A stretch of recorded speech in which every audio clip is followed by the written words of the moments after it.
வணக்கம். இது நம்ம அம்மம்மா வீடு. இன்றைக்கி நம்ம அம்மம்மா வீட்டில் பார்க்க போகிறது நல்ல க்ரீமியான ரிச்சான ஒரு வெஜிடேரியன் டிஷ், மலாய் கோஃப்தா. இந்த மலாய் கோஃப்தா எப்படி பண்ணலாங்கிறத பார்க்கலாம் வாங்க. Please do subscribe and click the notification bell for more yummy recipes from Mama Veedu. தவா நல்லா சூடானதும் அதில் 2 ஸ்பூன் எண்ணெய் சேர்த்துக்கலாம். எண்ணெய் சூடானதும் 3 ஏலக்காய், 4 கிராம்பு, 1 ஸ்பூன் முழு மிளகு, 1 பிரிஞ்சி இலை எல்லாம் சேர்த்து வதக்கிக்கலாம்.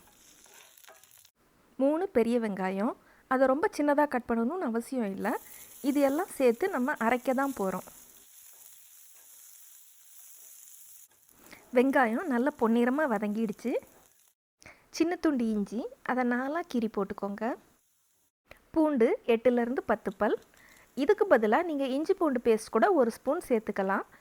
இதெல்லாம் சேர்த்து அரைக்க போகிறதுனால நான் இன்றைக்கி எல்லாமே முழுசாக எடுத்துக்கிட்டேன். உப்பு தேவையான அளவு.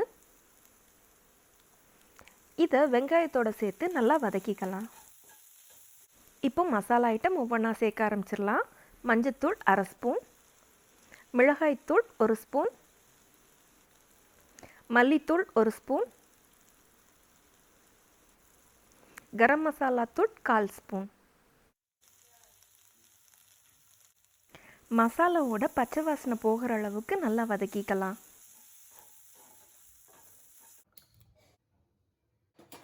ஒரு பாத்திரத்தில் 2 ஸ்பூன் கசகசா, 20லேருந்து 25 முந்திரி பருப்பு, இது கூட 1/2 கப் தண்ணி சேர்த்துக்கலாம்.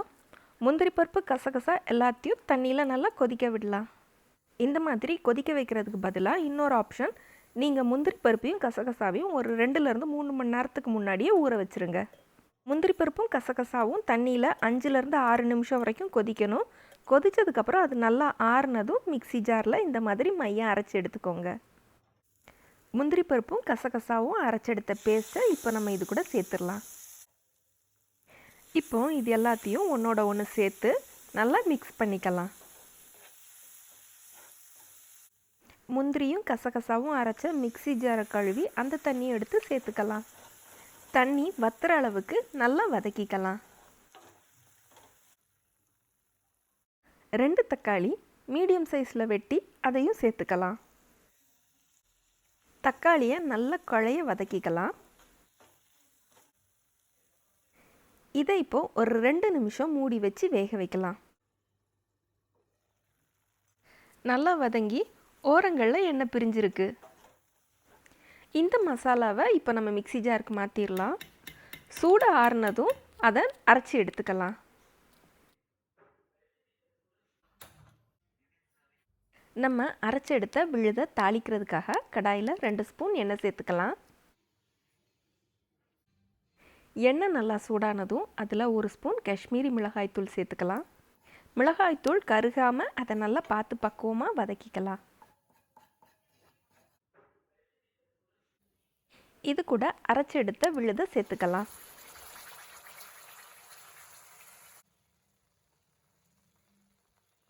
மசாலா அரைச்ச மிக்ஸி ஜாரை கழுவி அந்த தண்ணியும் நம்ம இப்போ சேர்த்துக்கலாம். இதெல்லாம் சேர்த்து ஒன்றோட ஒன்று நல்லா கலந்துக்கலாம். 1 ஸ்பூன் சீனி. இந்த டிஷ் இன்னும் ரிச்சாக க்ரீமியாக வேணும்னு நினச்சிங்கன்னா சீனிக்கு பதிலாக நீங்கள் 1 ஸ்பூன் கண்டென்ஸ்ட் மில்க் கூட சேர்த்துக்கலாம். ஃப்ரெஷ் க்ரீம் 2லேருந்து 3 ஸ்பூன் சேர்த்துக்கோங்க. இந்த ஃப்ரெஷ் க்ரீமை நீங்கள் வீட்டில் பாலாடைகளை சேர்த்து வச்சு அதிலிருந்து கூட தயார் பண்ணிக்கலாம். நான் இன்றைக்கி கடையில் வாங்கின ஃப்ரெஷ் க்ரீம் சேர்க்கலை, வீட்டிலே செஞ்சது தான் சேர்த்துருக்கேன். கஸ்தூரி மேத்தி கொஞ்சம் க்ரஷ் பண்ணி அதையும் சேர்த்துக்கலாம்.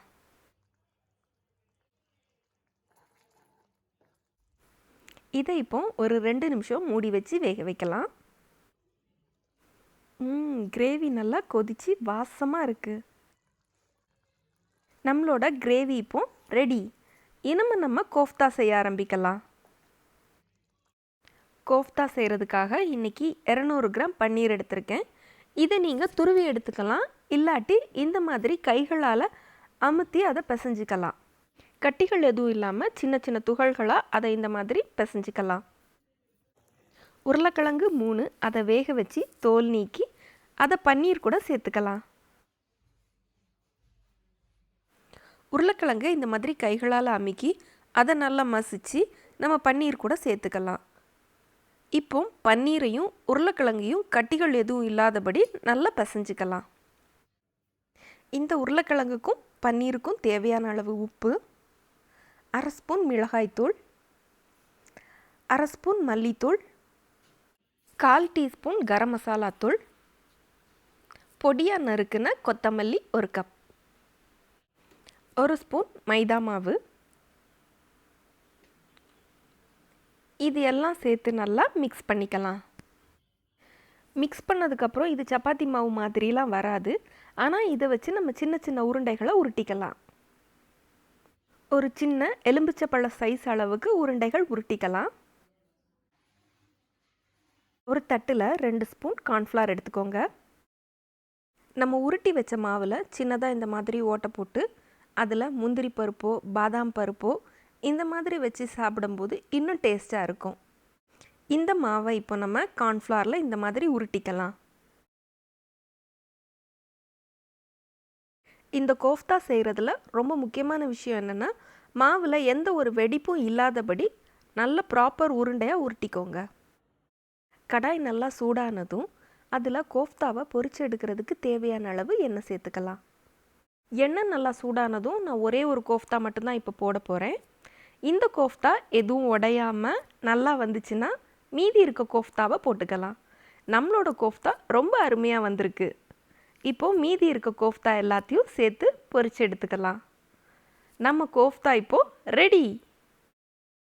இப்போ நம்ம பிளேட்டிங் பண்ண ஸ்டார்ட் பண்ணிடலாம்.